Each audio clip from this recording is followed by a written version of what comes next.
Բարև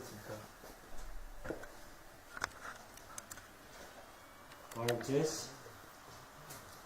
ուրեմն այս ասուլիսը հրավիրել եմ հերթական անգամ ներկայացնելու վերջին օրերի զարգացումները քաղաքացիական բնակչության հանդեպ ադրբեջանական զինված ուժերի հանցագործությունների համատեքստում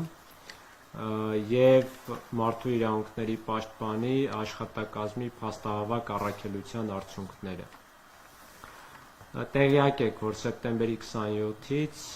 ադրբեջանական զինված ուժերի կողմից մեկնարկած պատերազմական գործողությունների հենց առաջին օրվանից սկսած իմ որոշմամբ ձևավորվել է փաստահավաք առաքելության խումբ, որը առ այսօր փաստագրում է քաղաքացիական բնակչության և զինծառայողների հանդեպ տեղի ունեցող իրավախախտումները և արդեն երկու միջանկյալ զեկույցներ ենք ներկայացրել, դրանից բացի տարբեր հաղորդագրություններով ենք հանդես եկել և նաև 3 ամփոփեցի մեկ փակ զեկույց ադրբեջանական զինված ուժերի կողմից հայ քաղաքացիական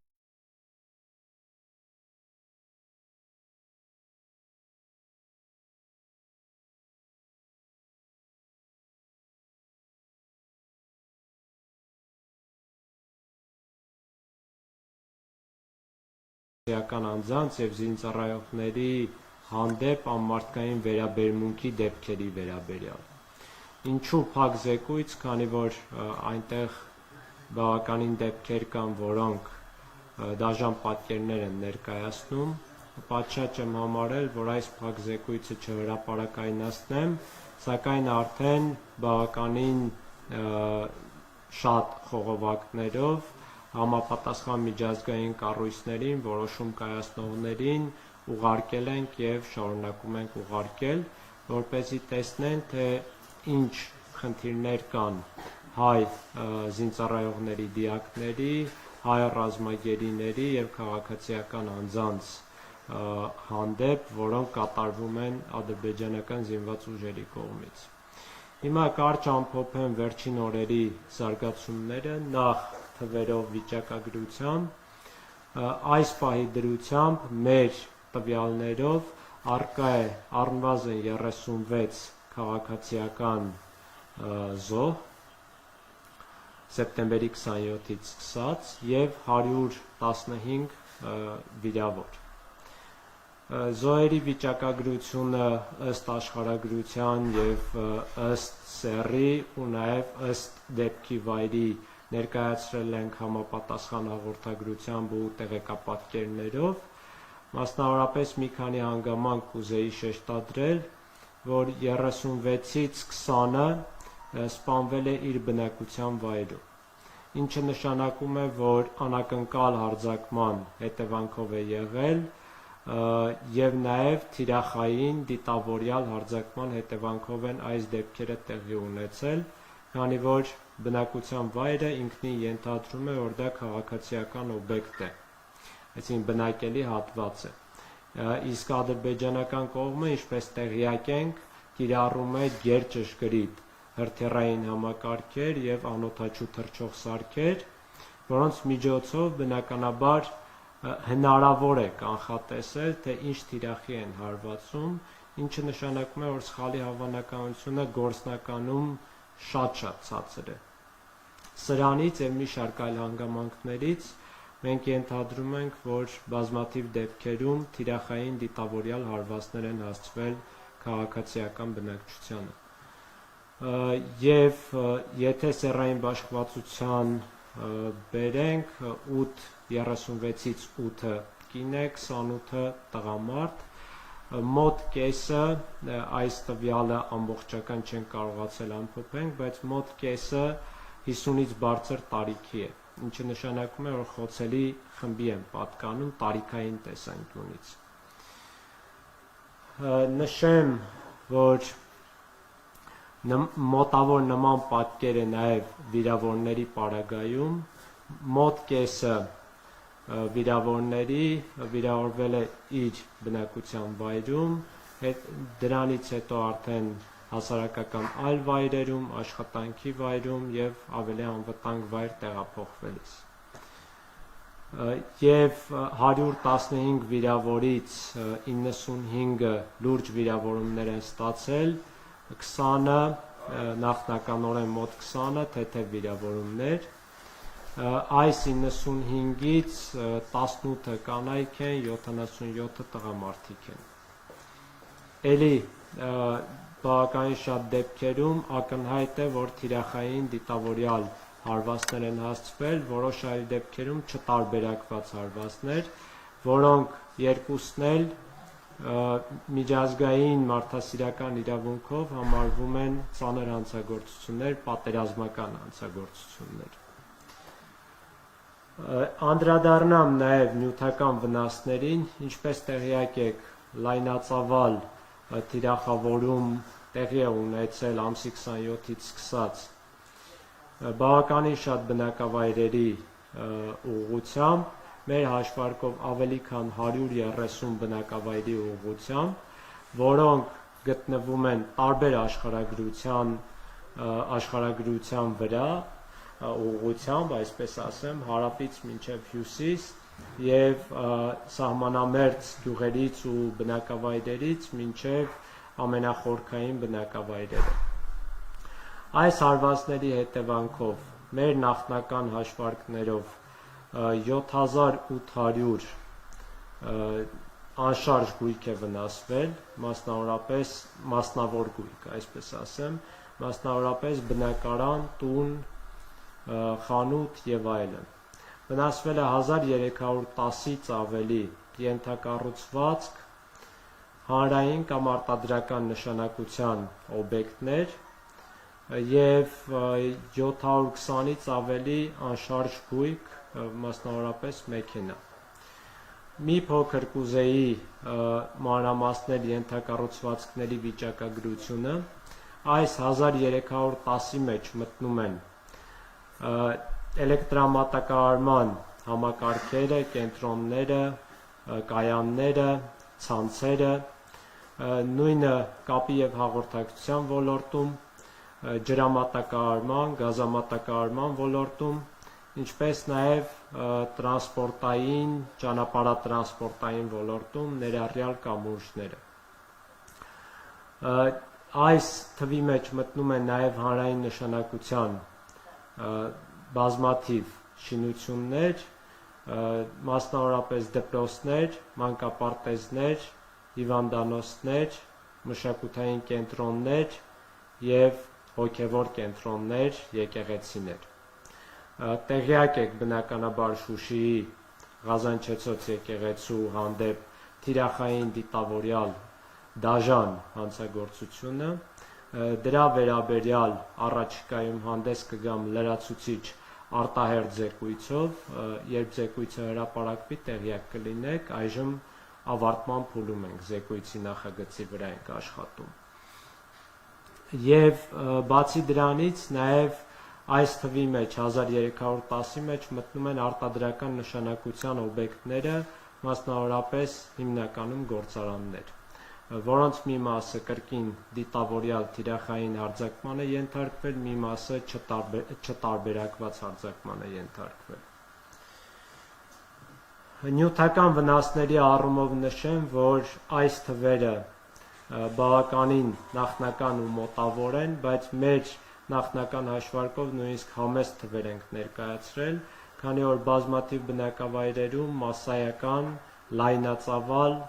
նմանատիպ հարձակումներ են եղել ու ծանր հրետանու կամ հրթիռների կիրառմամբ, ինչը նշանակում է, որ մեկ հարվածից երբեմն վնասվել են տասնյակ կամ հարյուրավոր անշարժ և շարժական գույքեր։ Այս վերջին օրերի մասով նշեմ, որ Ադրբեջանը հրադադարի հայտարարությունից հետո, հոկտեմբերի 10-ի հայտարարությունից հետո, ինչպես տեղյակ եք, շարունակել է խաղաղ բնակավայրերի թիրախավորումը, հրետակոծություն, հրթիռակոծություն, ռմբակոծություն, Դրա հետևանքով առնվազն 8 քաղաքացիական անձ սպանվել է, 3 եւ այսօր, այսինքն այս գիշեր 6 քաղաքացիական անձ է վիրավորվել, 3-ը Շոշ գյուղում, 3-ը Ստեփանակերտում, եւ 2 դեպքով էլ ակնհայտորեն թիրախավորվել են բացառապես բնակելի տարածքները, բնակելի հատվածները։ Ուղղակի բարեբախտաբար այդ շենքերում, որտեղ հարվածները հասցվել են, կամ մարդիկ չեն եղել, կամ գտնվել են ապաստարաններում, կամ շատ քիչ են եղել, մի քանի հոգի են եղել, եւ բարեբախտաբար թվերը շատ չեն, այսպես ասեմ, ի համեմատ ավերածությունների, բնականաբար ցավալի է ցանկացած դեպք։ Նշեմ նաև, որ այս օրերին ավելի շատ տեղեկություններ ենք սկսել ստանալ, հատկապես ադրբեջանական սոցիալական ցանցերից, հայ զինծառայողների, դիակների եւ հայ գերիների հանդեպ վատ վերաբերմունքի, ամարտկային վերաբերմունքի դեպքերի վերաբերյալ։ Մասնավորապես հայտնի է հոկտեմբերի 15-ին, որ հրապարակվեց մեկ տեսանյութ, այդ տեսանյութի մասով մենք համապատասխան փորձագիտական աշխատանք կատարել ենք, հետագայում նաև միջազգային հանրահայտ Bellingcat պլատֆորմը նույնպես հետաքննություն է կատարել եւ ներկայացրել է հիմնական վերլուծությունն ու փաստերը, որից նույնպես եւ նաեւ մեր փորձագիտական քննությունից նույնպես ակնհայտ է, որ դա ամբողջությամբ ճշմարիտ դեպք է, որևէ կեղծիք այնտեղ չկա, ի հեճուկս ադրբեջանական պաշտպանության նախարարության պնդումների,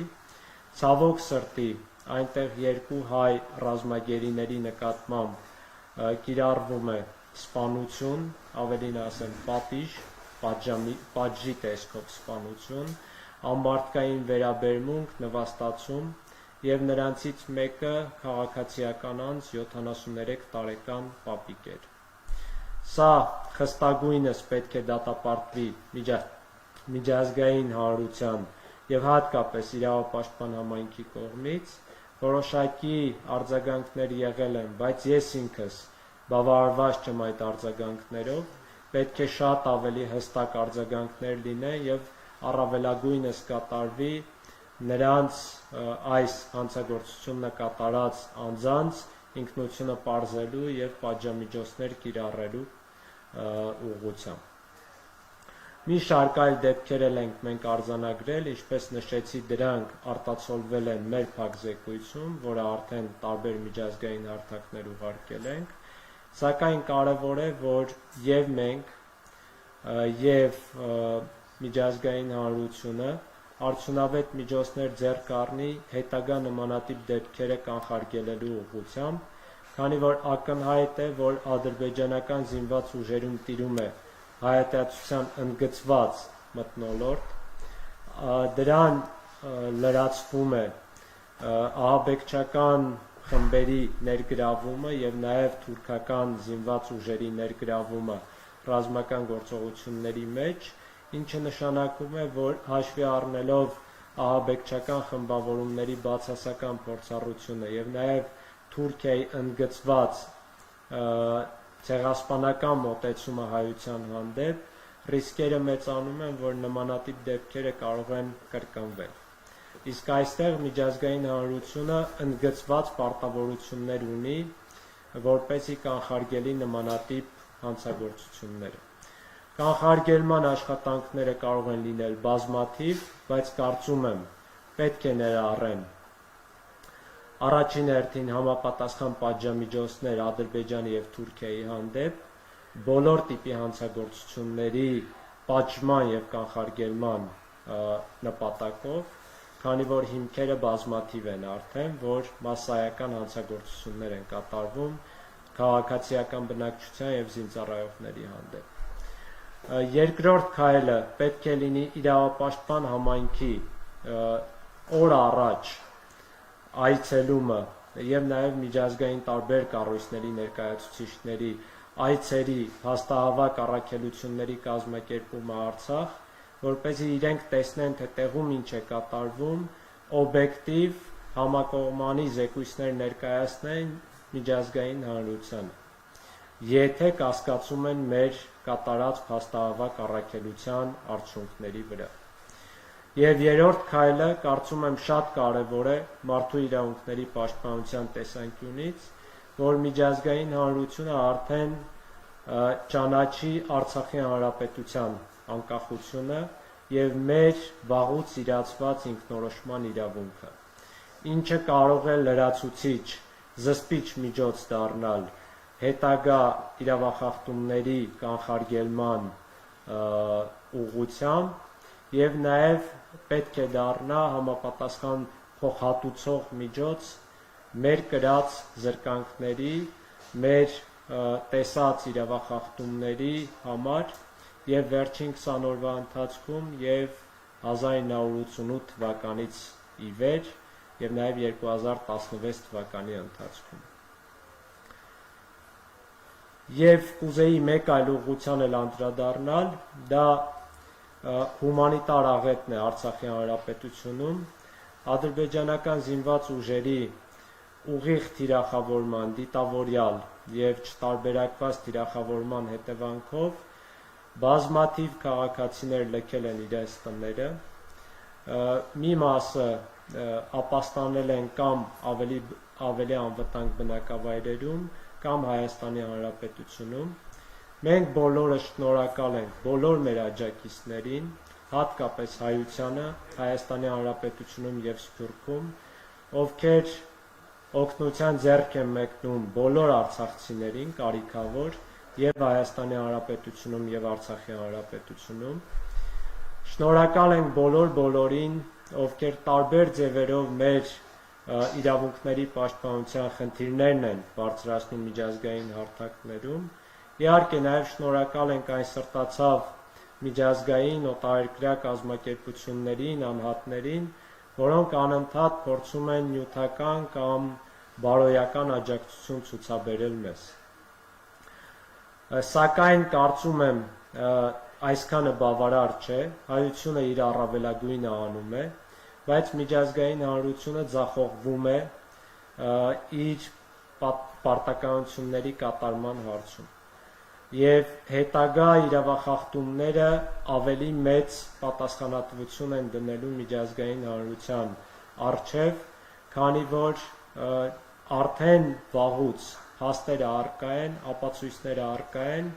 որ այստեղ կատարվում են լայնածավալ դիտավորյալ հանցագործություններ եւ այստեղ ռիսկերը անընդհատ մեծանում են իմ նշած մի շարք գործոններով պայմանավորված,